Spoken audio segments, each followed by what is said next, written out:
Tā, šodien jauna tēma – figūru pierādīšana. Tā, kas šī ir pa figūru? Trīsstūris. Pierādi man. Tāpēc, ka viņam ir trīs malas. Ne. Es tev neticu Visi pierakstam, es neatkārtošos, teikšu. vienu reizi. Tātad, no rinti ir idiotis, Savu figūras tīpa. rieks žini žinoti sevību. Ko viņi vispār saka? Labi, super, visi saprata? Nē. Ok, rakstam pārbaudas darbu. Pierādi, ka šis ir trīsstūris. Ko viņi tur toreiz teica? Rieks žini žinoti sevības. Žigi. Tā, viss ir izlabots, tagad skatāmies, visi atzīmes. Lūdzu, sekmīgs. Viss stop. Es nesaprotu, kāpēc Nē, nevar klausīties. man vajag palīgu mācībās. Izvēlēs kurs. Matemātika. Ko man vajag? Figūras veidu, pierādīšana. Okay. Es ceru, ka šis man palīdzēs.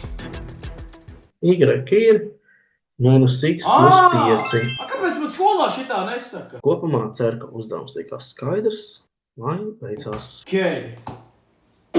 Un tagad es visu saprotu. Ok, viss atzīmes ir izlabotas, tagad skatāmies. Kristap, es nezinu, ko tu esi darījis, laikam klausījies manas stundās, bet tā tikai turpina. Labi, ka ir palīgs mācībās.